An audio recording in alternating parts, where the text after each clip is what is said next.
Hello दोस्तों, आज देखें क्लास 12th का राजनीति शास्त्र में लोकसभा और राज्यसभा में अंतर देखेंगे।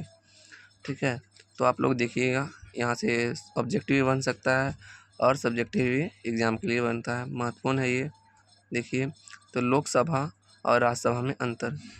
ठीक है, पहला पॉइंट क्या है, लोकसभा का उल्लेख है ना, इसका उल्लेख जो है चर्चा किया गया है अनुच्छेद 81 में किया गया है इसका लोकसभा का, और राज्यसभा का उल्लेख जो किया गया है अनुच्छेद 80 में किया गया है। किस में किया है?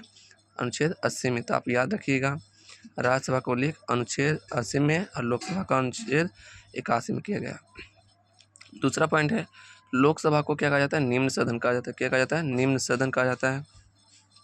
निचली सदन भी कहा जाता है ना। लोकसभा को निम्न सदन कहा जाता है और राज्यसभा को उच्च सदन कहा जाता है। ठीक ना, अपर हाउस भी कहा जाता है। राज्यसभा को उच्च सदन कहा जाता है। और तीसरा पॉइंट देखिएगा, तो लोकसभा के सदस्य के बनने के लिए कितनी उम्र होना चाहिए? तो 25 वर्ष चाहिए बनने के लिए। 25 वर्ष होना चाहिए लोकसभा के सदस्य बनने के लिए, और राज्यसभा के सदस्य बनने के लिए कम से कम 30 वर्ष आयु होनी चाहिए। आगे चौथा जो पॉइंट है, लोकसभा का कार्यकाल कितने वर्षों का होता है? 5 वर्षों का होता है ना। लोकसभा का सदस्यों का जो कार्यकाल होता है वो 5 वर्षों के लिए होता है, जबकि राज्यसभा का कार्यकाल सदस्यों का कार्यकाल जो होता है वो 6 वर्षों के लिए होता है। ठीक है, आगे देखें तो लोकसभा के कुल सदस्यों की संख्या कितनी होती है? और वर्तमान में 545 है। ठीक ना, और अधिकतम 550 होते हैं। ठीक है, और अगला पॉइंट है जो राज्यसभा के अंतर में देखेंगे, तो राज्यसभा में कुल सदस्यों की संख्या जो है 245 है जो वर्तमान में है। अधिकतम सदस्यों की संख्या हो सकती है 250।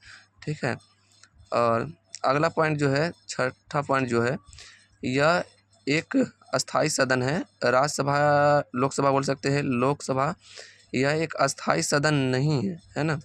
हम शुरू में बोले थे यह एक अस्थाई सदन नहीं है ना। यह एक अस्थाई सदन नहीं है। कौन? लोकसभा एक अस्थाई सदन नहीं है, कभी भी भंग हो जाती है, हो सकती है ये। जबकि राज्यसभा इसके विपरीत है, यह एक अस्थाई सदन है। यह एक अस्थाई सदन है, यह कभी भंग नहीं होती, यह कभी भंग नहीं होती है। जबकि अगला पॉइंट आप देखेंगे लोकसभा में, तो राष्ट्रपति द्वारा 2 आंग्ल भारतीयों की सदस्यों की नियुक्ति लोकसभा में की जाती है ना। लोकसभा में राष्ट्रपति द्वारा 2 आंग्ल भारतीयों को नियुक्त किया जाता है ना। अगला पॉइंट जो है राज्यसभा में, 7वां पॉइंट, राज्यसभा में राष्ट्रपति द्वारा 12 सदस्यों की नियुक्ति की जाती है। राष्ट्रपति के द्वारा जो कला विज्ञान में जो प्रसिद्ध रहते हैं, ठीक ना, उसको राज्यसभा में 12 सदस्यों को राष्ट्रपति द्वारा नियुक्त की जाती है पहले से। अगले देखेंगे तो अगला जो पॉइंट है, तो लोकसभा में अधिकतम सदस्यों की संख्या आपको बताए थे पहले भी 550 और वर्तमान में 545। जबकि राज्यसभा में जो सदस्यों की संख्या जो है सदस्यों की संख्या 250 अधिकतम और वर्तमान में 245।